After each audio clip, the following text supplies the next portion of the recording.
Welcome to the Hair of the Dog podcast. I'm Nicole Begley, and today we are going to be talking with Holly Montgomery from Brindleberry Acres in Calgary, Canada. We're going to be talking all about branding and how that can lead to partnerships with other businesses and all sorts of other good stuff. Stay tuned. Welcome to the Hair of the Dog podcast. If you're a pet photographer ready to make more money and start living a life by your design, you've come to the right place. And now, your host, pet photographer, travel addict, chocolate martini connoisseur, Nicole Begley. Hey everybody, Nicole here, and I'm so excited that you are joining me for yet another Hair of the Dog podcast. I can't believe we're on 34 episodes already. I feel like I just started. Thank you so much for being here with us. I appreciate it more than you will ever know. Now, before we dive into this episode and our conversation with Holly, I just wanted to remind you about our free 5-day challenge that we have coming up next week in the Hair of the Dog community. It is Unleash Your Style, 5 days to creating your unique vision. Now, how important is style, Nicole? You're asking? Well, it's pretty critical because if you have the same work as all of the other pet photographers in your community, then, well, you guys are kind of like a commodity and it's not going to be pulling your target market towards you quite as much as you would like. We actually talk a bit about this in this episode coming up about how important it is to be true to your brand and figure out why it is you do what you do and share a little bit more about yourself than the surface level. I like dogs and I photograph dogs because I love my dogs. We need to go deeper than that. We need to go deeper than that in our style as well. It's not enough just to create pretty images of dogs. We need to start creating images that are true to us. Now, wait, Nicole, hold on. I'd like to photograph a whole bunch of different things. I can't possibly choose one style. Nobody ever said choosing your style or creating your style forces you to fit in this little teeny tiny box and only create one image over and over again. That's not really how style works. There are overarching pieces of what we do that bring all of our work together. For instance, in my work, I have outdoor work, I have natural light work, I have studio work, I have work outdoors with flash. I have all of these different things that you'd think, oh my gosh, there's no way you can build a style with that. But they are, because my work has a cohesiveness to it in the terms of I love negative space. I love a connection with the dog. I'm pretty sure all of my images have the dog looking directly in the camera. I don't know. I'm just really attracted to that. But it's also my editing style, and it has a little bit of a almost painterly effect, but it's not really painterly. And it's the tones that I use and just all of these different things that it's sometimes hard to figure out what it is that goes together and what it is that makes a style. So just because you are going to start creating your style doesn't mean you have to shoot one particular thing. It will just help you start to photograph all of the different things in a more cohesive manner by starting to look at what it is you really like and how you can start adding more of that into your work. And we're going to go through it in a systematic way that is just going to make sense to you, whether you are left-brained or right-brained. So you definitely don't want to miss this. Go ahead and go to www.hairofthedogacademy.com/unleash and register for our challenge today. Okay, now let's get back to this interview with Holly. Enjoy. Hey, pet photographers, are you struggling to bring your vision to life? Do you long for creating a style that is true to you? Are you ready to leave the fads and trends behind and learn how to create a style that is uniquely yours so that your work can stand apart? Here at Hair of the Dog, we are hosting a free 5-day Unleash Your Style challenge to help you do just that. Registration's open now, so go to www.hairofthedogacademy.com/unleash to save your seat. We can't wait to see what you create.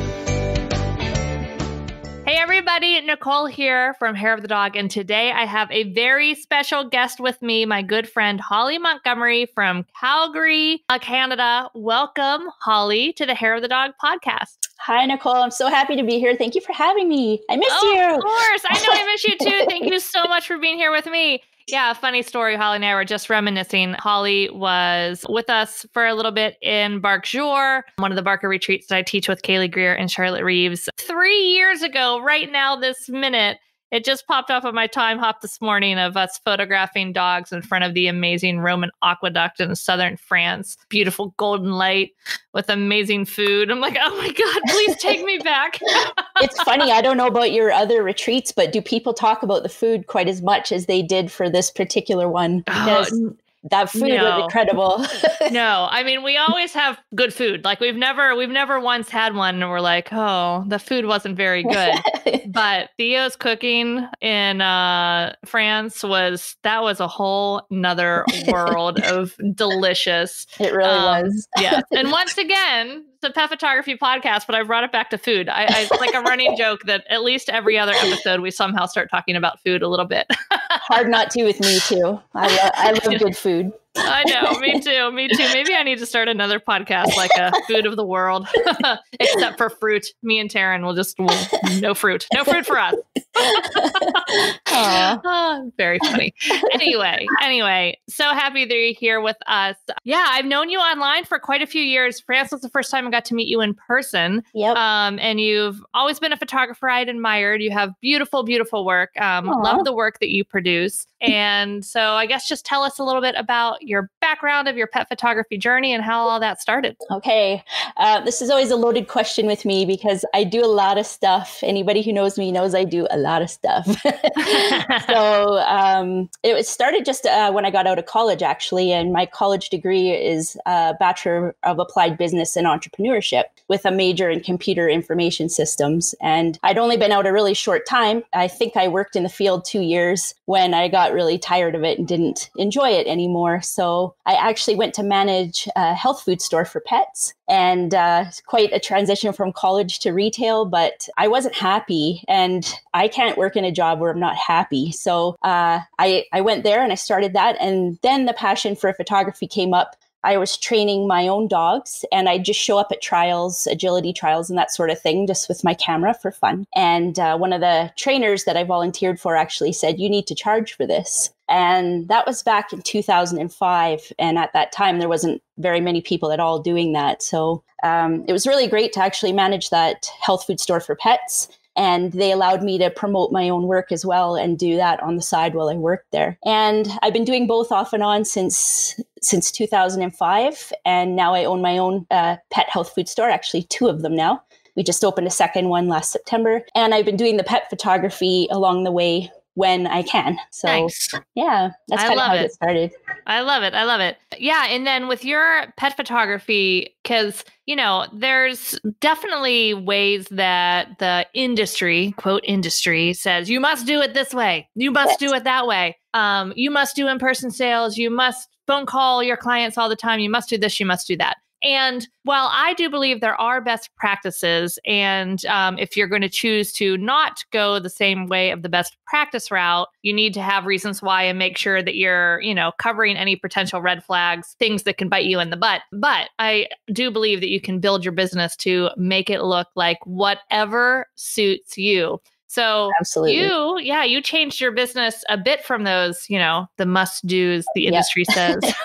You are a rebel. I did. Yeah, tell us about that. Okay, well, as I mentioned earlier, I can't do a job unless I'm happy. So when I started going down those typical routes of in-person sales and that sort of thing, I quickly realized that I don't really have the attention span for it. I get bored really easily, and I just want to take the pictures and get you your images, make you happy, and move along to the next thing. So I started doing things like creating packages that were front loaded. So when a customer, if they were looking around for a photographer, they would see, well, you can get this digital package for X. It includes a session. There's not a lot of questions. I found with minimum purchases and that sort of thing, people were always confused. Does the $250 include the digital files? And then I was having to explain, no, it doesn't. And then some people would fall off after you explain that because they didn't understand. And then, just a lot of stuff like that. Like I wanted to make it so easy that people didn't really have a lot to ask me. We just showed up for the appointment. And this isn't without delivering amazing customer service. I don't believe that can go, especially for the prices I charge. I'm not a shoot and burn photographer, so this process isn't quick. They still get a lot of attention, but I just want to minimize the time I spend with my clients. And that's not necessarily because I don't love spending time with them, but as we've talked about, I am an introvert, so I'd rather be alone. And I also have a lot of other stuff going on. So I had to figure out a way that it could kind of hold my attention span and still make customers happy. So those front-loaded packages really helped. There's no questions about minimum purchases because I set the prices. It's X amount of dollars for this, or you can choose X amount of dollars for that. And they can do add-ons, and they still get beautiful artwork, and they still get a lot of things that they wouldn't get from a shoot and burn photographer. So I didn't feel like I was really compromising anything. And in some cases, I found that people actually found that easier to understand. Yeah, no, I love that. I've actually been toying with the idea of kind of changing up my pricing a little bit and still having a custom option. So where it has like a reservation retainer that can go towards whatever if you really want something specific, but also putting on my website a couple packages like you mentioned, because I feel like from a consumer point of view that it's kind of frustrating when you don't really know.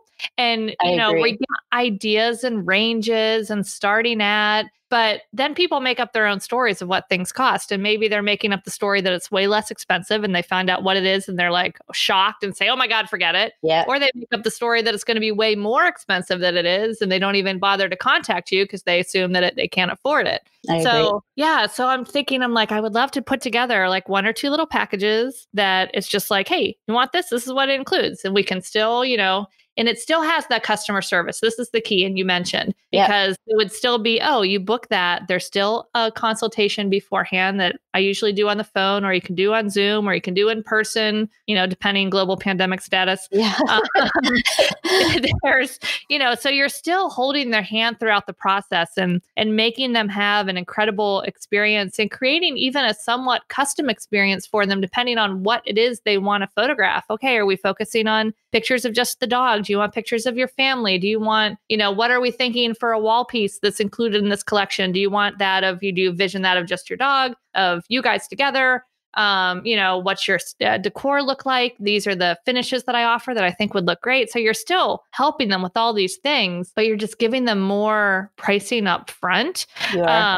And I feel like, because the key is, there's always going to be people that are like, well, and especially too, let me back up for a second. If you're offering only digital files, like you're not offering any printed products, then I feel like you do start to get into the commodity range because people don't understand why are your digital files different than, Joe Schmo's down the street, even though your work is very different. But when you start offering products and things like that, then you no longer can be compared to the person just doing digitals because you're offering something else. And the key for that, or if you're doing more traditional session fee purchase products afterwards, is communicating the value of what you offer, which comes back to that whole experience. It comes back to your website and the experience on the website and the design of your website and just your branding and your, like, how you reach out to the clients, what that process is like, how much education you give them and, help and things like that. So yeah, that's a long tangent. I just want to say I think that's awesome. No, I totally agree with you. And I think that's where I'm really passionate about branding. And I think that when you have a good solid brand like that, those people, and I've seen this myself, those people, they won't compare you to Joe Schmo down the street because you're you and they're them. And I do agree with the commodity thing though, being that I own pet food stores. I know this bag of food costs, it's the exact same bag of food in every store. So people will start to compare you based on price. But even in that case, we do get people that come to see us because of our knowledge and the advice we give them, and we help their pets get better. So that's all part of building your brand and who you are too. So maybe saving that dollar down the street isn't as big of a deal to them because they're getting the customer service. And same goes for photography. And I find that actually those two businesses really overlap. Because now when I offer something in one of them, those same clients will go and support me there that would support me in my photography business because they're just my clients now. They're just for me. Yeah. And when they want something, they go to me, and anybody can do that. Yeah. Absolutely. Yeah. Tell us about your kind of rebrand and your move from, you were always doing the pet health food store a little bit and your photography, but you went from Brindleberry Pet Photography to Brindleberry Acres. 5 times fast. Yeah, I know. Which has the cutest branding on the face of the planet. I love it so much. It's so adorable. So just tell us about like what prompted that or how did that all come about? Well, that was kind of prompted because I kept finding myself having to move my priorities, and they would, depending on, as you said, global pandemic status. When that hit, people started hoarding. Things got crazy. We had to start disinfecting our stores. We had to start monitoring people, and we needed people in the stores because the money was happening there. Pet photography, not so much. Yeah, right. So I started to think, well, when it comes to my pet photography brand, what can I do to kind of make myself a little more secure should something like this happen? And I didn't anticipate this would happen, but I have always wanted to find some more passive income and kind of broaden my range a little bit because I get bored easily. And I just thought, well, the photography kind of comes and goes. It always has since I started, and it's always there in the background, but sometimes I have to shift and do something else. And I just thought, well, let's create an umbrella brand that's essentially Brindleberry Acres equals Holly, and anybody's brand that's a solopreneur really should do that. Mm-hmm. All my blogging and everything I did on that website, I involved my pet nutrition experience, and I can pull in clients and hits that way on that photography site. So when they begin to build trust, your clients' people begin to build trust with you, then you're the one they choose for those things that you offer. And I actually had started making doggy desserts, I call them. It's frozen yogurt for dogs. Oh, I love it.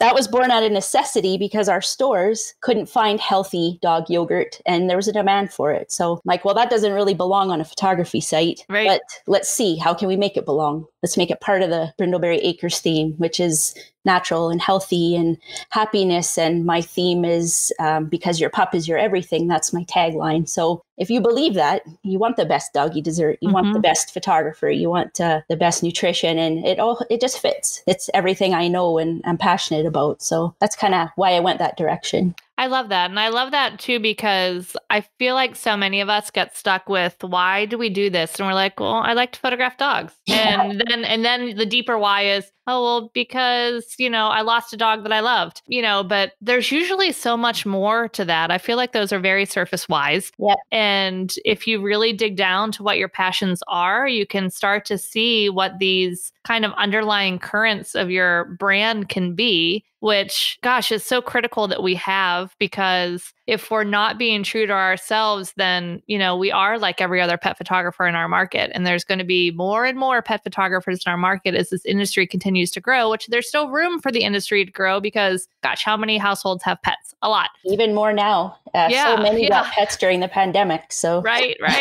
Yes, I got myself a quarantine baby horse. Nice. Congratulations. Yes. Thanks. I was like, well, I'm not traveling. At least I can train a baby horse. So that was going to wait till next year, but oh well, just move that up.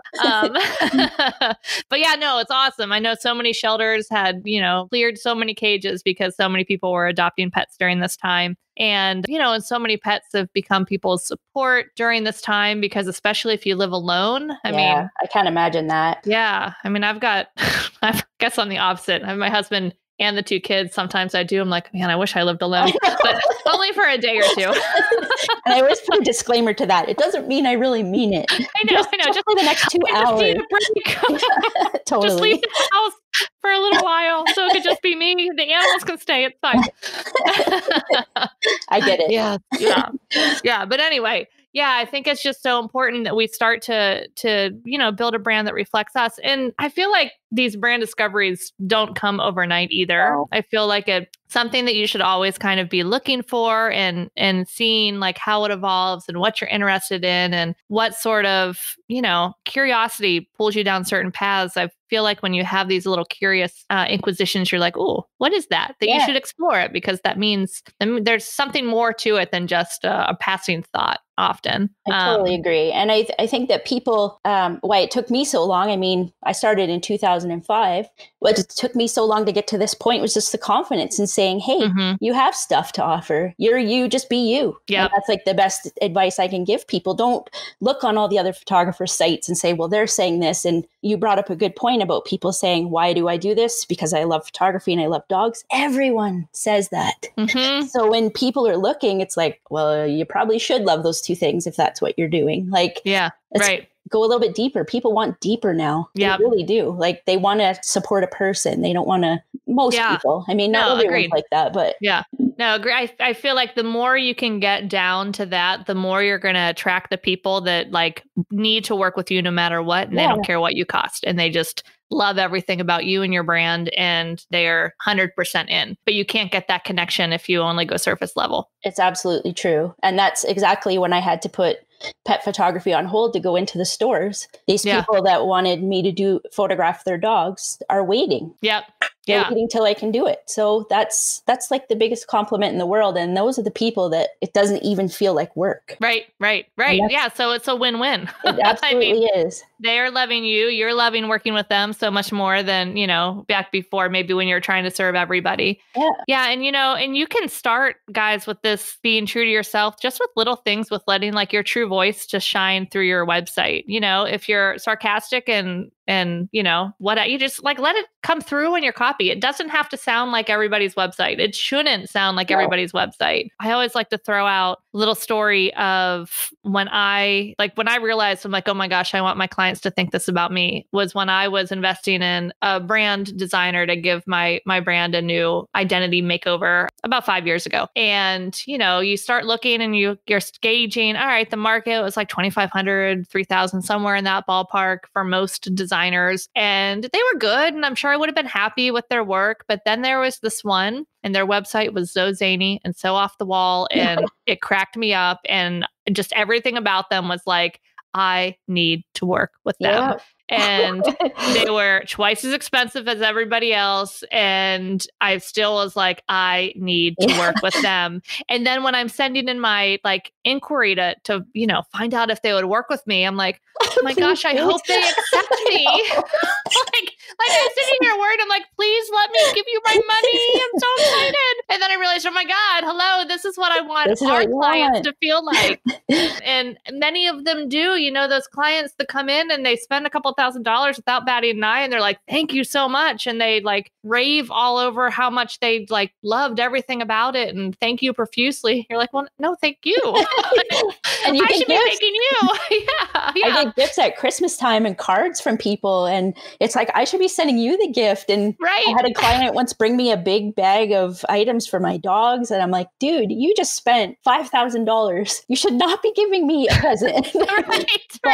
And they do that every year. And those are the clients you want to work with. And you don't need as many clients if you find a handful of those people. So, I mean, some of the downsides of putting larger price tags up front in packages and that sort of thing is you're going to get a lot more people saying no because it's too high. They're maybe not inquiring. But those people that you just talked about, I had the exact same experience with my brand designer. And you hit the nail on the head because you said you love my brand. And I paid a good person to help me with that brand. So, and it was the same thing. And she said, you know what? I don't do freelance business cards. I won't just make you a postcard. She said, I want to do your whole brand. Right.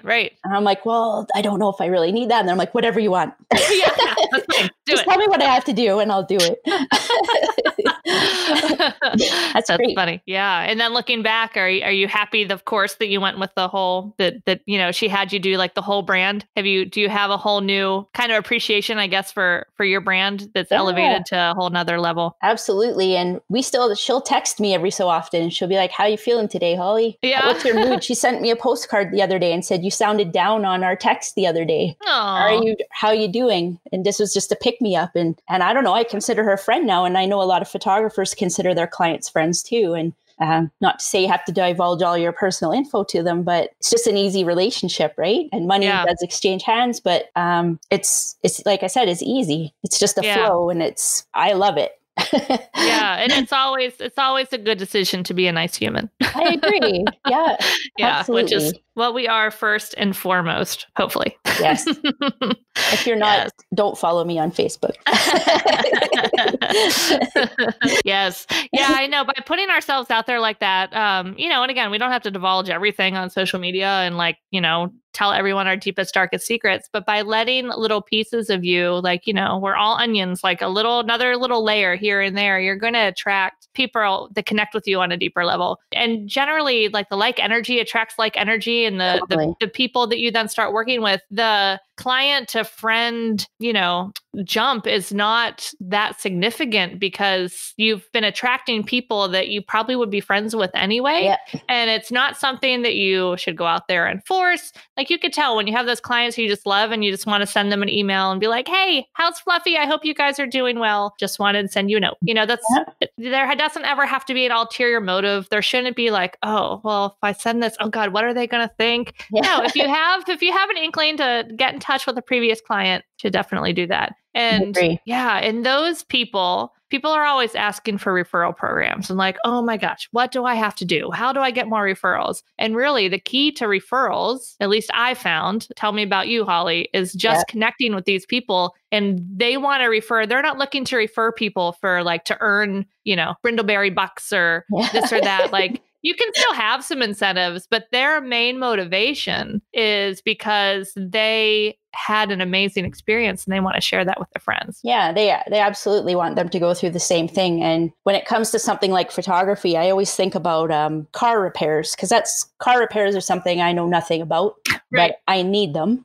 But then when it comes time to find somebody to do it, I'm like, who do I trust? How do I even screen them? I don't know anything about car repairs. If they tell me this is wrong, I'll believe them. They could take me for a ride. But if somebody says, hey, my neighbor so-and-so does this, that's the guy who I'm hiring. Yeah. And I don't even really care what their cost is. I mean, I still have to be able to afford it. But yeah, I kind of forget your question now. No, just referrals in general. Yeah. But no, I find that most of my referrals are word of mouth, and that's the best way to get it. And even our retail stores are a bit of an anomaly because we get a lot of that too. Yeah. It's not really that normal for retail, but they're a little bit, I mean, once they get in there, they're like, yeah, that's where I'm going. Yeah. Well, you have, I believe, I haven't been in your retail stores. I have not been up to visit you yet, but it's a higher touch retail experience. It's not like Walmart. You're going in and you're offering a higher level service to your clients, even in the retail space, which again is what I think gets people to fall in love with the brand and keep referring it, because they know that you guys, don't have ulterior motives of, the car maintenance guy that's like, oh yeah, I'm going to tell you need new brakes, but they're fine. They know that you're offering advice based on what is the best interest for them, which goes a long way. Absolutely. And when they see results, which they will see also with photography, it's proven. So then you're golden, and that's when you get the referrals. They're like, I had this expectation. That person blew me out of the water. I now have this valuable piece of wall art or this food that made my dog feel better. And now that person can do no wrong in my mind. And I do that all based on reality. I have no problem telling people not to spend money on something I don't think they need. And that builds trust too. Yep, for sure. Yeah. And we can do that in our businesses too. If somebody is asking, what size looks best for this wall, and you're not going to say smaller than what it should be just to say it should be smaller, but just giving them actual honest advice of, if that was my wall, I'd probably do the 16 by 24, or, the 20 by 30 looks great there. Or, if it does get too big and you're like, that one's a little bit big, I'd go maybe one size smaller. Yeah. Just giving them the honest feedback. Yeah, it goes a long way. I have a car maintenance guy here that's the same way, that I will literally do whatever he says now, because he was recommended to us, and he's just like, I don't know, just get a connection of, I could tell that he's honest, but then also from some other experiences, like my car, gosh, it was last year. I really thought my transmission was going, because it's, 120 some thousand miles. It's been around the block. It's 11, 12 years old. Like, Wow. oh no, transmission's going to go. Yeah. And then it was like, having some issues off and on. I got it to him. He's like, oh, you just need new brakes. I'm like, oh, really? And just like a quick new brakes. And then it was good as new. I'm like, oh, thanks. And like a couple other things where I would like take it in with this big, awful thing that I think is going to be terrible. It's like, oh, no, we just have to do this. And then you trust them, right? Yeah, You didn't try to exactly. take your money for no reason. Yeah. It's not like, oh, you need brakes. And yeah, you do need that transmission. You were right. Yeah. You're brilliant. You know cars really well. That's funny. Yeah. All right. So one of the other things I know that people get really hung up on, pet photographers, and Holly, you have an interesting view on this because you were on the other side of the retail space. Now, granted, your retail space, the pet photographer you partner with is yourself. Yeah.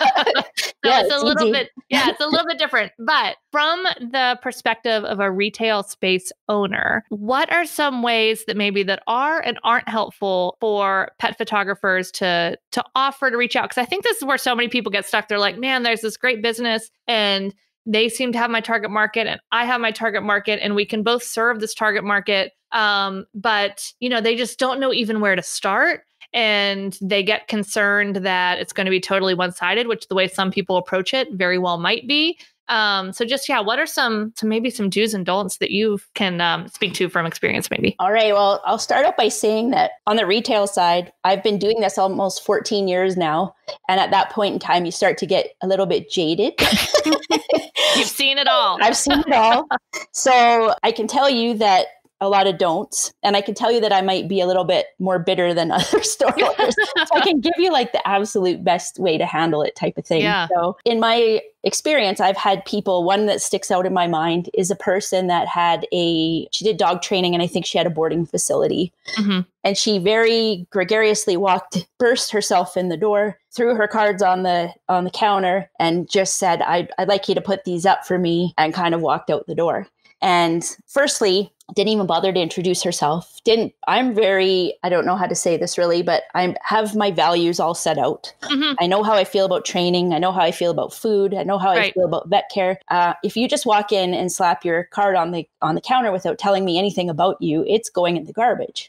I'm not even going to talk to you about it. So my best piece of advice would be to go to those businesses that you frequent yourself. I didn't know this person from a hole in the ground. She never not money grubbing or hungry that way, but she's never given me a penny, but yet somehow expected that the high rent I pay for my retail location, I have no problem putting her cards out. And I would suggest going to those stores where you do shop and they know you, because it's going to be a lot harder for me to say to my customer's face, cards are going in the garbage.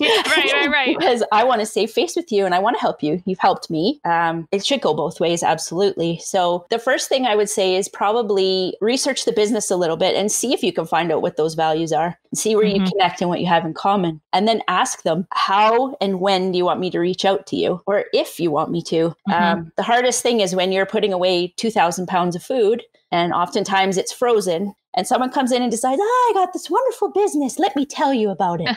The timing kind of sucks right now, don't do that. You got to kind of approach them in a way like, how would you want to be approached if you were at work? Say you had an office job. Would you want somebody to just walk right into your job and start soliciting to you? And also you have to keep in mind that we get solicited to a lot. Right. So there gets to a point where it's like you see someone with a clipboard or a briefcase coming and you're just like, ugh. The wall goes up before they even open their mouth. Yeah, you put it perfectly. Yeah. And, from the business owner's perspective, you've built 14 years building this brand or 15 years building this brand that you've created. So when you then have other businesses, even just a business card up in your business, if somebody takes the business card from your business and goes and has a bad experience, that reflects back on you. Yeah.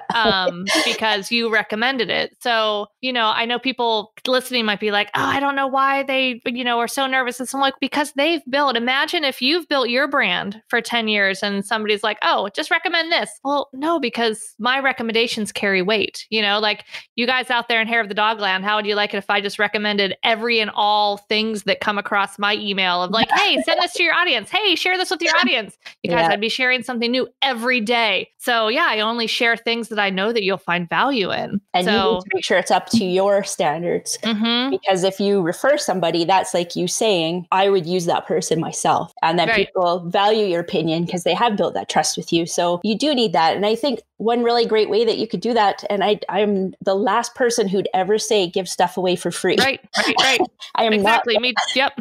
Yeah. But if you want that business to have an experience with you so they trust you, give them the experience and give it to them exactly like you would give it to a normal client. So they could say, because I've had experience putting my artwork up. There's another pet store in the city that's got my artwork up, and I've never gotten one referral from them. And these are huge pieces, massive pieces on their wall. Because when people go in a pet store, they assume they're going to see pictures of dogs on the wall.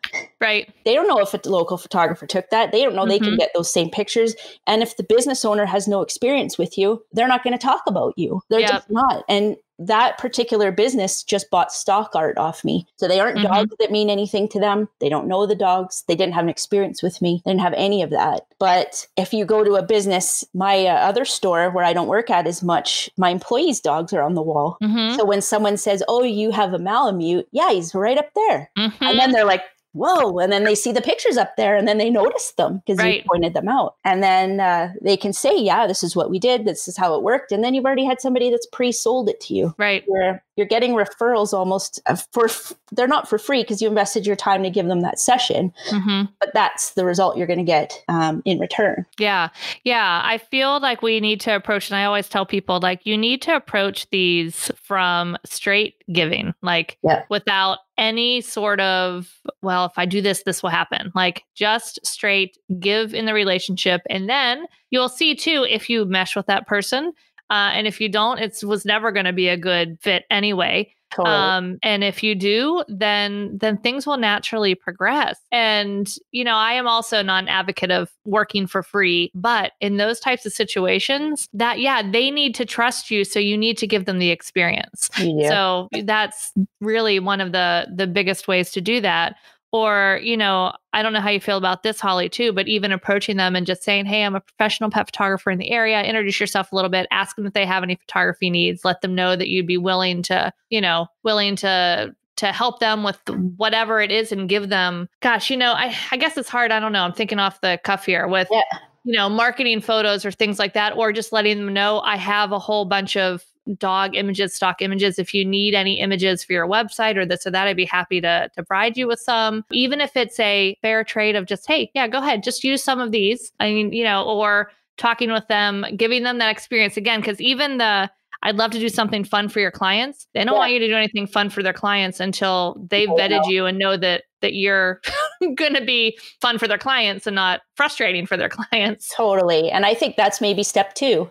Go in and say, I'd really love to develop a relationship with you, but I realize you don't have any experience with me. So I would love to give you an experience at no charge. This is what you'll get. And you need to write it down because someone will misunderstand and your relationship's going to go the other way. So make sure you're very clear, offer these, whatever, 4 things or 2 things or 1 thing, whatever you want to do, and have the result go well. And then if you say, would you feel comfortable referring me to your clients? Here's a certificate. And put on the darn thing that it's from the store if you want. Yeah, right. Doesn't have to be from you. Say it's a free session from my store's name's Tailblazers, from Tailblazers. Yeah. And then it makes them look good. They want to look good.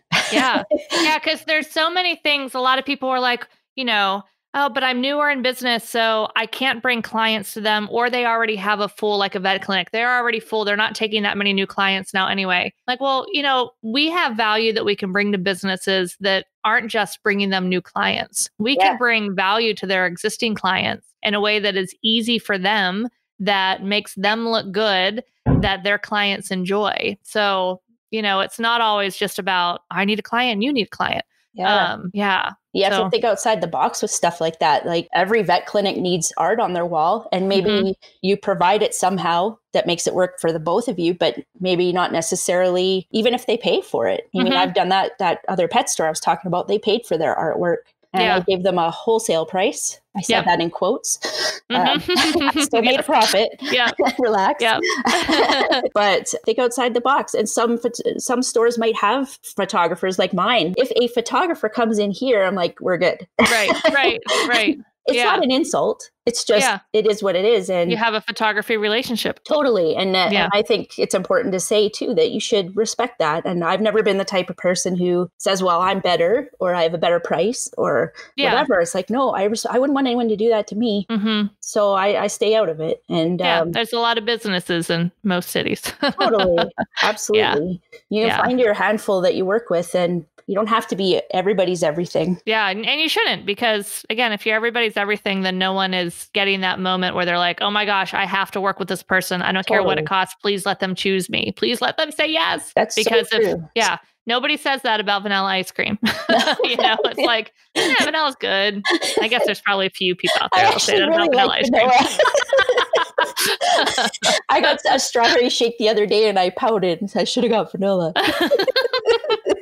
So there goes my whole theory right there. Oh, it's all good. It's all good. There are still some vanilla lovers. I get it. But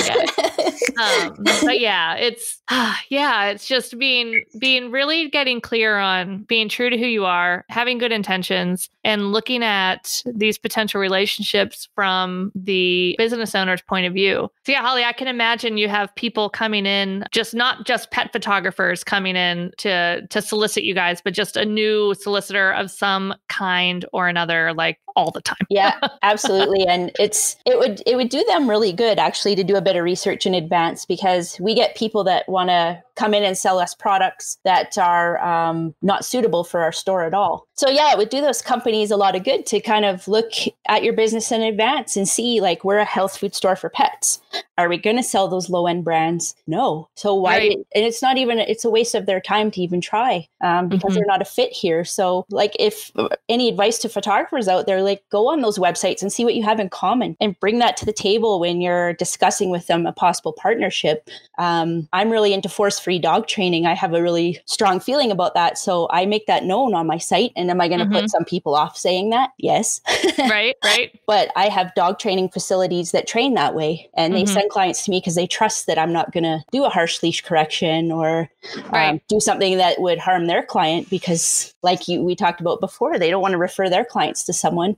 It's their reputation on the line. So right. And having those shared values is so important, because it's the shared basis for your business, for your ethics in your business. Not saying that anything, well, I have opinions too. I'm with you. But not saying things are right or wrong, except for that sometimes it is. It's right when it's my way of thinking. But no, I know what you mean.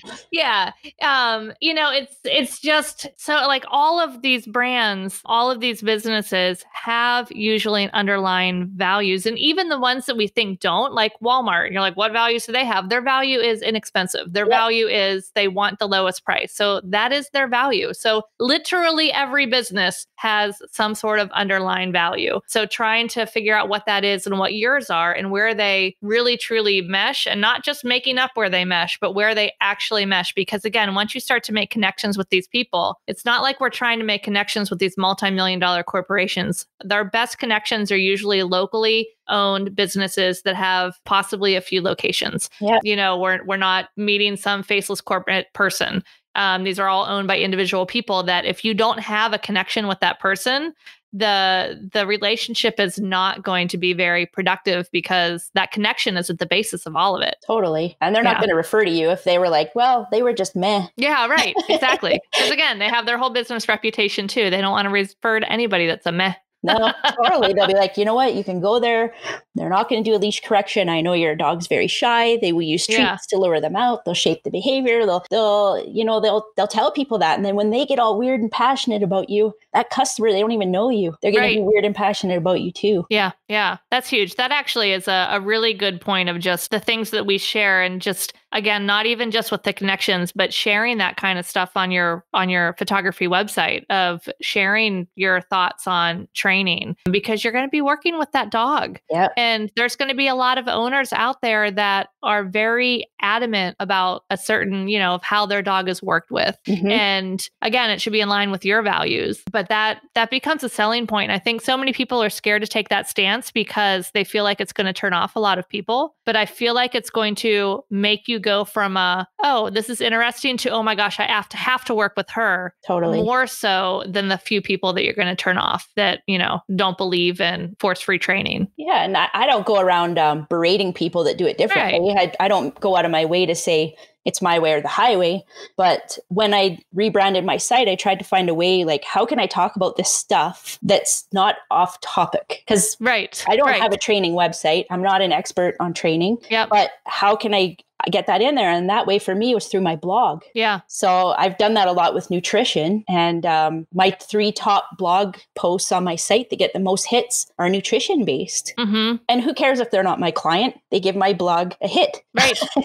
And then it makes you higher in the local SEO for people that are going to be your clients because Absolutely. your blog's going to have more traffic. Yeah. So many pet photographers struggle with the whole blogging thing. And I feel like they think that, oh, if I have a blog, it means I need to put out a new content every week, every day, every whatever. But you can really use those blog pages as articles of how to prepare your client for a session, or what are potential pet photography clients Googling? Like, what are they looking for? What information are they looking for? And one of my favorite ways to connect with other businesses is kind of to get in touch with them and say, I'm highlighting, local businesses on my pet photography blog. I would love to highlight your business. Can we get together and, chat about what you do and highlight that? And then that becomes a blog post. Like if I had, Tailblazers there and then somebody searched for it, your site would come up first, but on that front page, somewhere down there would be my little blog talking about it, which then if they clicked on it, they're like, oh, they see my photography site.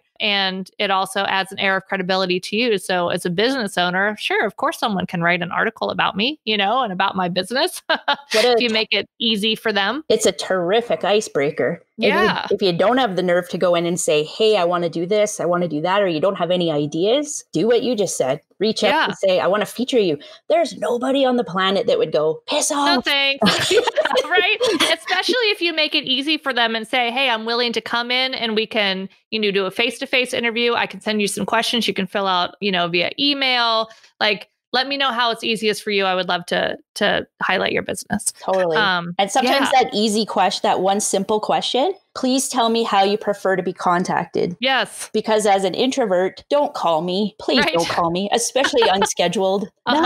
I'm not going to be thinking, I don't think on the spot very well. I would say, send me an email of questions. I'll get to it when I have time. And then if the store's dead one day, I can sit down and type out my answers. And that's and then, a terrific icebreaker. Yep. And if you need some images, you can or if they're going to do it online, but you would still love to meet them in person, maybe you offer to, hey, to go with this article, I would love to come in and just take some photos of the store. And then I'm happy to share those with you and you can use them for whatever you'd like. Totally. And then you get to say hello, you get to meet face to face. And, this has been easy for the business owner. That doesn't cost them anything. They're not putting their reputation out on a limb. Because it's just you highlighting them. And what a bonus to walk away with a few store photos. You know how hard it is for amateurs to photograph indoors? Right. Make your store look good. Put something to put on Google. Google has pictures and some stores you go to and you're like, that's garbage and doesn't make their store look flattering. Give them a few tips on how the pictures can look a little bit better. So many times I see businesses featuring their store photos with their products a mess. I'm like, why didn't you think to neaten them first? Like, I get frustrated. Like, give them that tip. Give them that little tip. Yeah. One really great tip I read, and I can't remember where I heard it from, but it might have actually been our mutual quote unquote acquaintance, Jim Fortin. Yeah. Tell somebody something they didn't know before, and they'll trust you for life. Yeah. Like give them that little tip just before you take pictures. Straighten your stuff. Yeah. Right. Front face all your cans. Don't have them all mishmashed, and your store will look a lot better. Yeah. Because as much as whether we do or don't subconsciously, we still will judge a book by its cover quickly. If you're on Google Business and the pictures are like, oh, that place doesn't look very inviting, you're going to immediately think it's dirty, it's, cheap, it's whatever, like insert bad adjective here. Yeah, totally. Smelly. Where if it's light and organized, it just feels much more professional and much more inviting. Totally. So, and you can make them look good. You make somebody look good, they're going to love you forever. Yeah, for sure. Yeah. And that's the hardest part, is just making that first connection. And then, like I said, you start to see if you have a connection with those people, and then a relationship can blossom and can go, naturally, and never be afraid just to reach out. I'm sure you probably wouldn't be upset if, someone you had a relationship just just sent you guys a nice little card, No. Merry Christmas, Happy Hanukkah, whatever, like, or just a little stop by. I was in the neighborhood, stop by, here's some cookies for your staff. Like, okay. Yeah. We had a rescue reach out to us that way once. And you think a rescue wouldn't really buy somebody something. Right. But guess what? Since this new store opened last September, every time we have a fundraiser, guess who gets that money? Yeah, right. I love it. They brought me 4 donuts. That's all it cost them. And now they have a friend for life. See, I could definitely be bought with donuts. Easy peasy. And actually, I really hit it off with them because once they started to tell me their values, their particular focus is helping families that already have animals that are struggling through hard times. Oh, yeah, that's fantastic. And my goal has always been, let's keep the animal in the home so they won't end up in a rescue. Right. Let's get it, nip it in the bud right away. So I'm like, that's exactly how I feel. So I want to work with you. Yeah. Again, shared values. Yep. You owe me a beer. Chocolate martini. Okay, done. When I get that trip to Calgary, and I can finally go to Banff when I'm allowed in your country again. Oh, good luck. Oh, yeah, I know. Gosh, we'll see. Oh, Holly, this has been so good. Thank you so much for taking the time to share all of this great insight for everyone. Gosh, we touched on a little bit of everything for everybody. A couple of tangents. Yeah. Oh, yeah. Well, there's always a good tangent thrown into my podcast, but hopefully it's still helpful. Good. Hopefully.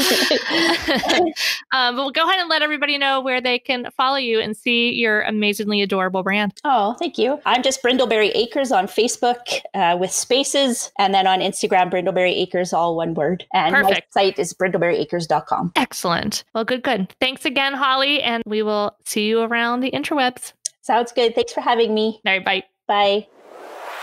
Thanks for listening to this episode of Hair of the Dog podcast.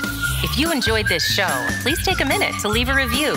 And while you're there, don't forget to subscribe so you don't miss our upcoming episodes. One last thing, if you are ready to dive into more resources, head over to our website at www.hairofthedogacademy.com. Thanks for being a part of this pet photography community.